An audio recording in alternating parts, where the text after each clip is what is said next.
Thanks for coming to Discovery class today. Our class is for adults here at Brentview, and we take a look at the Bible from all kinds of angles. It might be a study of a personality. It might be the study of a famous battle. Maybe it's a series of commands like our 10 Commandments. Could be the Beatitudes. Maybe it's a book. There are 66 books in God's library called the Bible. Or it might be just a simple story. Are you aware that some of Jesus' best sermons were preached to an audience of one? Do you know that the best storyteller that ever lived was Jesus? Now, when we think of good storytellers, we think of Disney and we think of Mr. Rogers, and they were excellent. But the great storyteller of all time was Jesus. Now, in the summertime, in any of my ministries, I used to, for sermons, tell stories, because I figured if they had listened to me all year long, doing a treaty and an exposition of the Bible or text, I think it was time to put the mind in loose pulley and just sit back and enjoy a lovely story. So, for the next little while, as we get through the month of July and on into August, I'm going to use these sessions here with Discovery class to simply tell you a story. So before I start, why don't you go over and get yourself another coffee? Maybe you want to turn on the toaster and get yourself some toast and jam. And then come on back and get yourself the nice softest chair in the house and sit down and enjoy a good old-fashioned story. Here we go. My lesson today, I'm calling it Left Out. There is a text that Jesus used. Inasmuch as you have done this for the least of these my little ones, you have done it for me. With that background, let's take a look at one of the lovely stories that Jesus told. Jesus was on his way from Judea to Galilee, from the south part of Palestine going up to the north. He chose the shortest route over the great northern road, because the longest route was the easiest route. You go from Jerusalem down to Jericho, and then you take the long valley up through the Jordan River up to the Sea of Galilee. Jesus didn't choose that route. He decided that he was going to go through the northern route, and he was going to take the route that was going to lead him up through an area called Samaria. Having walked all morning, and it was a long, tiring trip over those Judean hills, Jesus and his disciples were hot, and they were weary, and they were tired. They desperately needed a place to sit down and find some shade. A nice drink of cold water, that wouldn't be bad either. That'd be just fine. In the fork of the road that they came upon, they found just such a place. It was a well, and it was called Jacob's Well. Tradition has it that it was shaded by a spreading tree, so it was like a little oasis. The disciples went on into the nearest village, and the village was called Sychar, and they went to buy some bread. Christ was left alone. He was seated on a rocky ledge there on the well, and now he was all alone, and he could do a lot of thinking. He was alone with his thoughts. As he looked out, he could see the countryside, where the beautiful and the native land of Judea, where he came from, was not the same. This was beautiful. There in the valley before him, he could see that clump of olive trees and walnut trees. And the ground was carpeted with red wildflowers, and the aroma seemed to just waft itself up to his nostrils. And he sat back and he took a long breath, and he looked out over this scene, and he couldn't believe what he saw. In the far background, he could see in the distance, in the blue haze, the stony sides of Mount Gerizim. On top of that mountain were columns for a temple, like a large acropolis. Overhead, the sky was a burnished copper, with the mud houses in the nearby village baking in the shimmering sunlight. It was a quiet morning, and it was something beautiful to behold. Jesus could see that no one stirred in that hour. Nobody was out. It was quiet. They could hear maybe the bleating of a sheep from away over in the hillside, but no humans were out. The village streets were deserted. But Jesus heard footsteps. Someone was approaching. Soon he saw a woman. Her water pot was carefully balanced on her head. And there she was, coming down the road. It was very unusual for anyone to come for water in the middle of the day. Most women, they drew their water in the morning or in the cool of the evening, not during the middle day when it was temperatures well above 100 degrees. Could it be that this woman wanted to avoid her neighbors? She was a lady that was hiding inside, and she didn't want anyone to see her or what she was doing. At first, the woman didn't notice Jesus sitting on the well, there on the wall of the rocks. And in that deep purple shade, she saw the figure of someone sitting there. With a start, she saw him as she drew near. She hesitated, and then she came on. Jesus' eyes seemed to burn into her troubled heart, and she was strangely uneasy. "I wonder," he said, "if you would give me a drink." That too was unusual.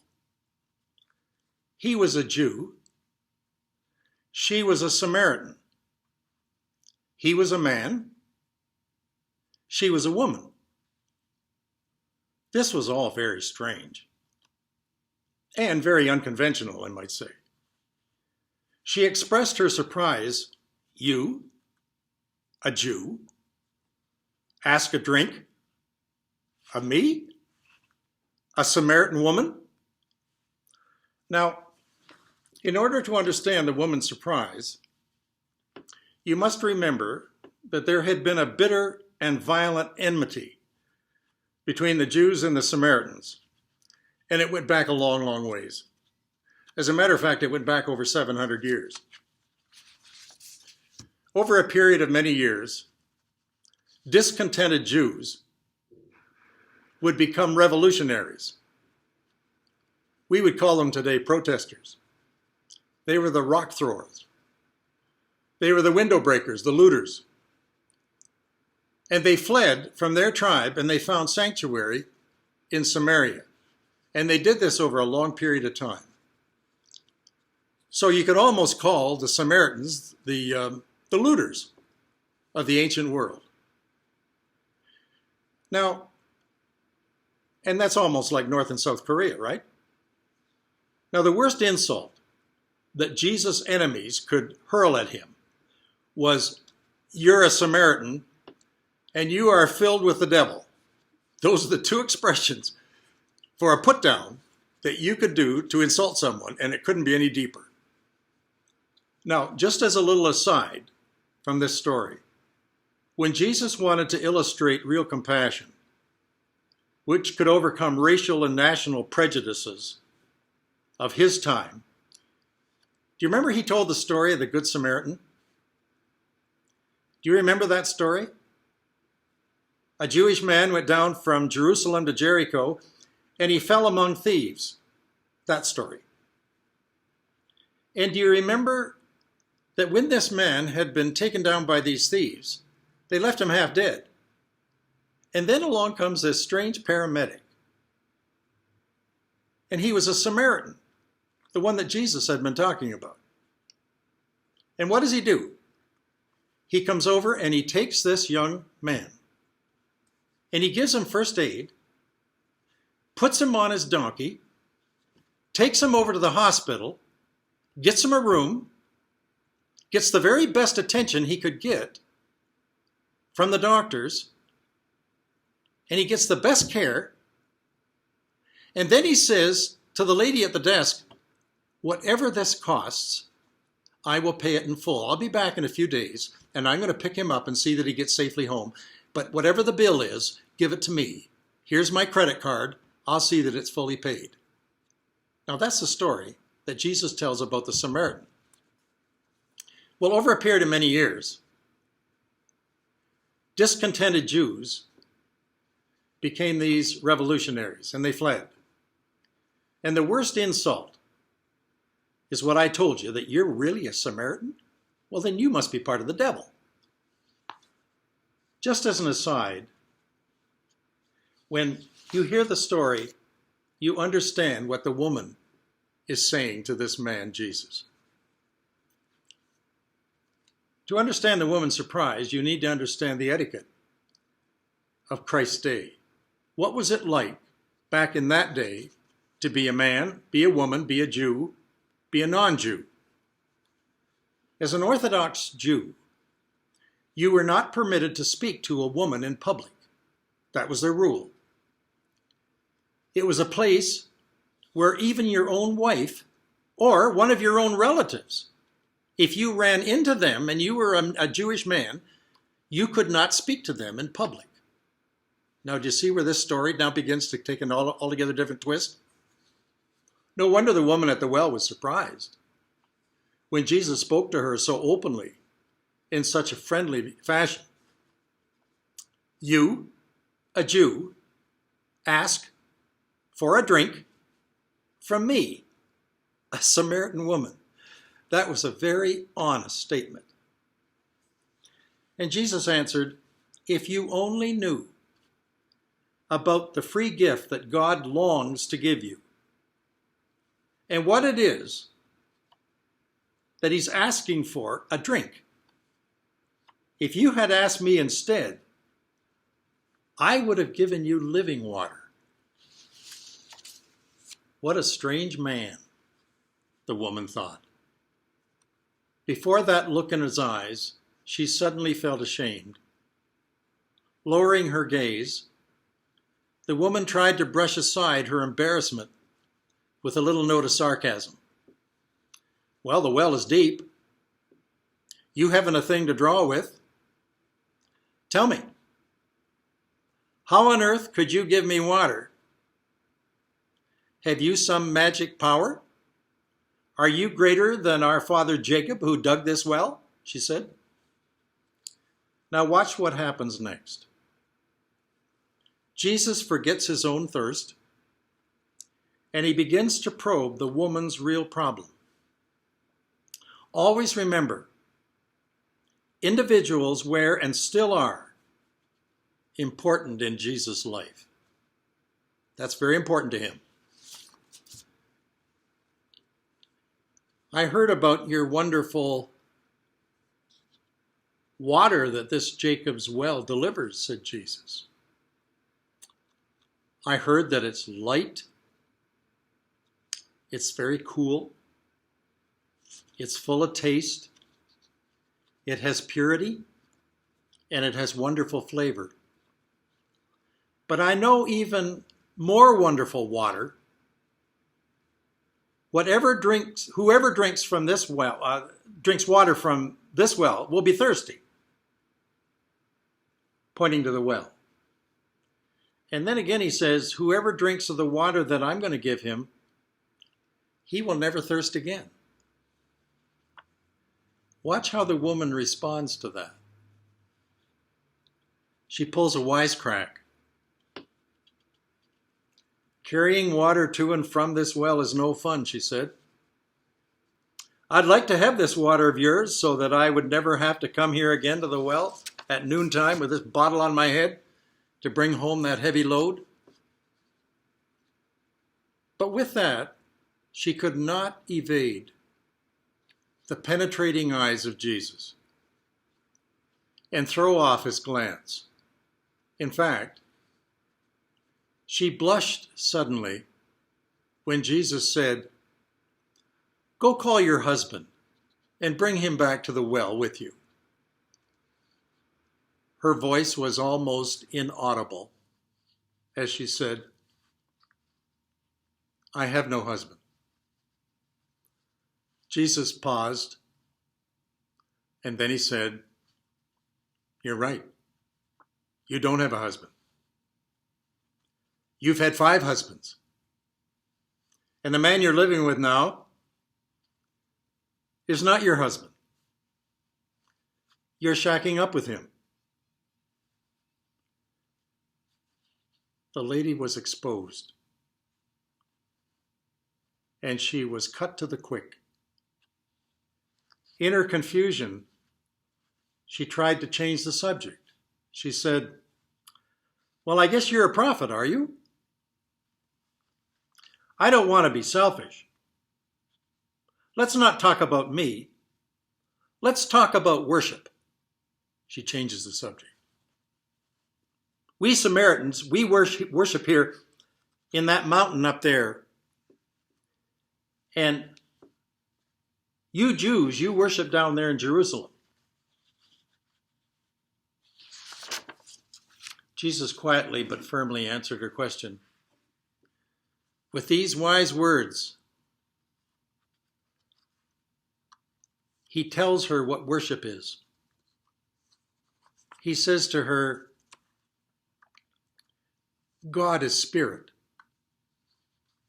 The place we seek to worship him, it doesn't matter. You can look up there at Mount Gerizim, or you can look down there at the temple in Jerusalem. The geography doesn't matter. You can look at Brentview Baptist, you could look at the Pope in Rome. It doesn't matter.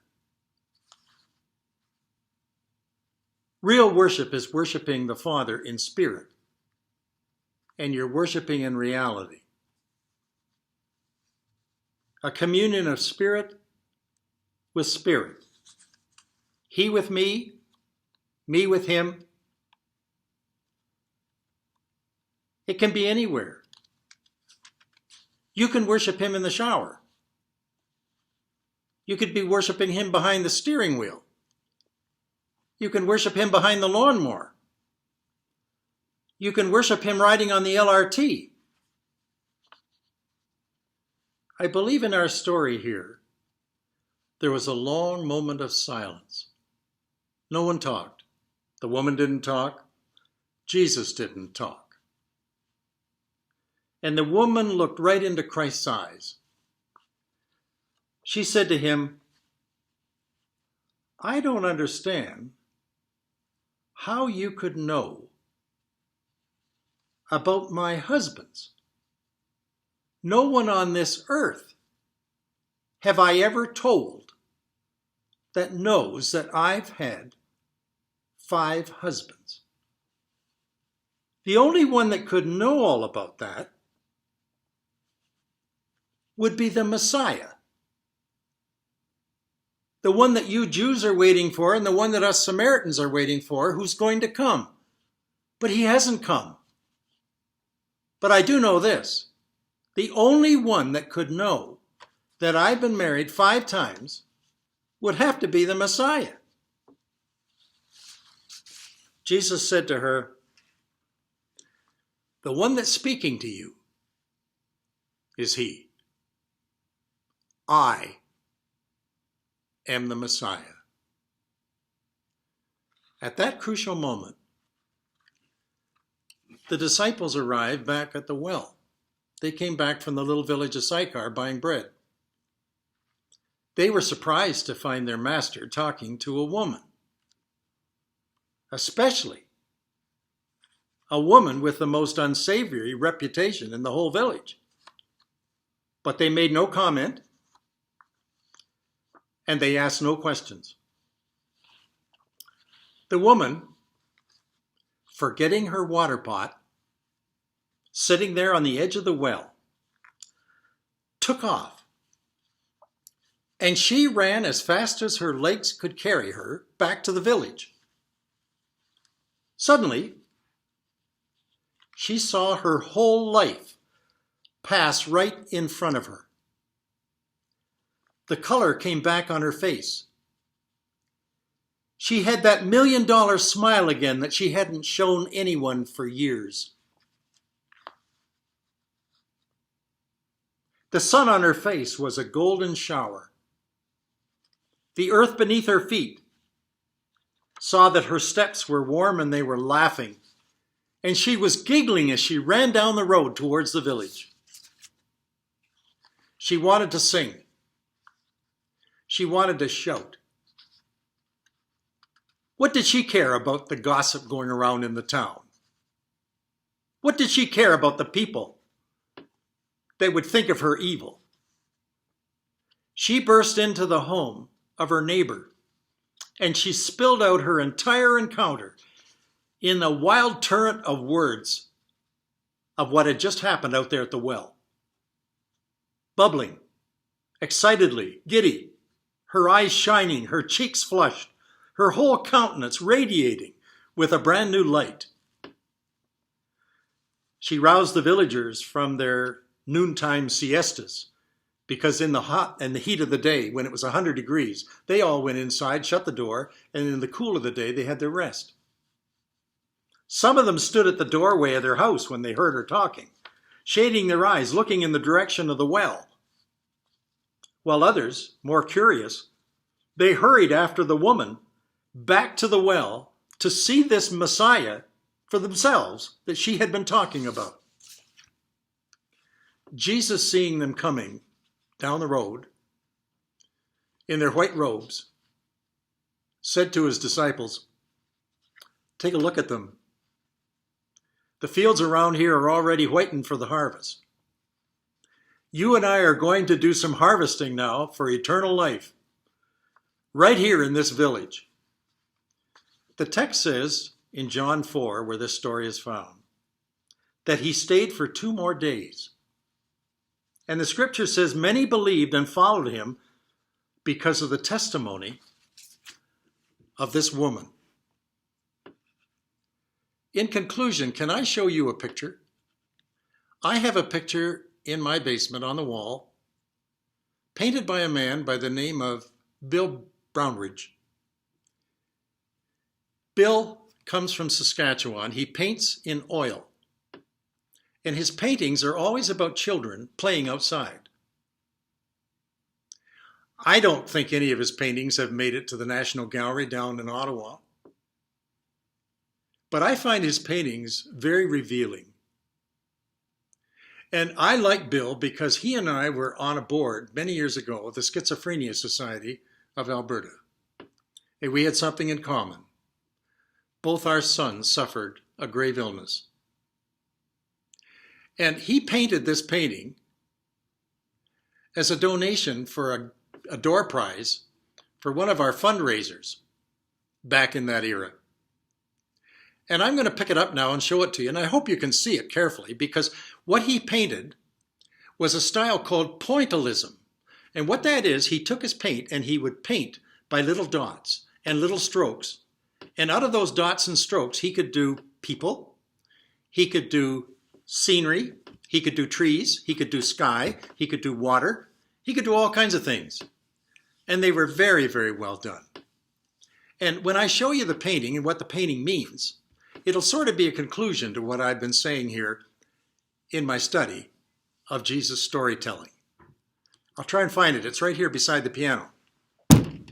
Don't go away.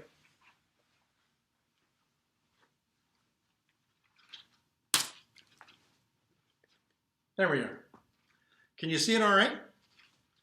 Now, this is a painting that Bill calls The Unchosen. I think it's self-explanatory. Here's a story of an outdoor skating rink in the middle of winter. You can see that down there on the ice, they have chosen up sides to play hockey. Outside the boards and sitting in a snowbank are 2 little boys. Here they are over here. And the one is looking back and he's looking to see, I wonder why they didn't pick me. And then over here is this little guy. He's got his eyes closed and he's saying, they'll never pick me. And you notice they both have their skates on and they both have their hockey sticks there in the snow. And over here to the side is the little dog, and the dog is looking at him and saying, what are you guys worrying about? Who cares if you don't play hockey? You can play with me. We can play together. Do you remember the verse that I taught you? Inasmuch as you have done this for the least of these my little ones, you have done it for me. Now, all of us in life are just like these two little boys. You're left out. Inasmuch as you have done this for the least of these my little ones. Do you remember what Jesus did for this lady? She was the least of anyone in the entire village. And yet, when Jesus was finished with her, she found herself. And inasmuch as you have done this for the least of these my little ones, you've done it for me. Do you know that our church years ago used to go down to Mustard Seed? And Mustard Seed was that little drop-in center for people that were homeless, and they had no place to sleep, and they were the poor of the street, and they were beggars. And the SOS came out. Could churches ask some of the families in their church to prepare some meals and bring them down to help these destitute people out? They're hungry, they have no place to sleep, they have no friends, and they sleep on the street. Many of the people in this congregation got together and they made up meals. They did it as families, mom and dad and the kids. And they would put together soup, chili, homemade buns, and lovely dessert. And they would pack all of that into the car in the largest pots and pans they could find in the house. And down they would go to Center Street and serve all those people who were the least among us. And you know what they did? On the way down, they would say, I don't know how to dress. I don't even know what to say. They went in, they rolled up their sleeves, they got out all the bowls that they could find, and they began to serve each one of those individuals. Because almost every one of those individuals were like these two boys here in this picture, and they were cast out because nobody picked them. They weren't on the team. They weren't part of the group. There's a lot of people in life that aren't part of the group, you know. This woman at the well wasn't part of the group. One of the biggest jobs for a church is to leave these walls that we're in and go and find those people that are on the street and they're homeless and helpless and give them some life. And you know what's going to happen? When you and I die and we cross the border, two things Jesus is going to say to you. One, your sins are forgiven. He's not going to remember against you any evil that you have ever done in this world. And the second thing he's going to say, inasmuch as you have done this for the least of these my little ones, you've done it for me. And some of you that made that soup and that chili and those buns and those desserts all those years ago, and you went down every month faithfully, year in and year out, he's going to say to you, some of you are going to be rulers over 5 cities, and some of you are going to be rulers over 10 cities. That's the story I wanted to tell you today in Discovery class. Will you be back next week? I'll have another story for you. We're all locked up, aren't we? Are you behaving? The worst thing you can do is let down your guard. That pandemic is still just outside our walls, and it's still striking with severity. And you and I have to behave ourselves. You have to wash your hands, you have to cover your face, and you have to keep your distance. Don't give up on that. Until next week, thanks for coming to class today. I'll look forward to seeing you again.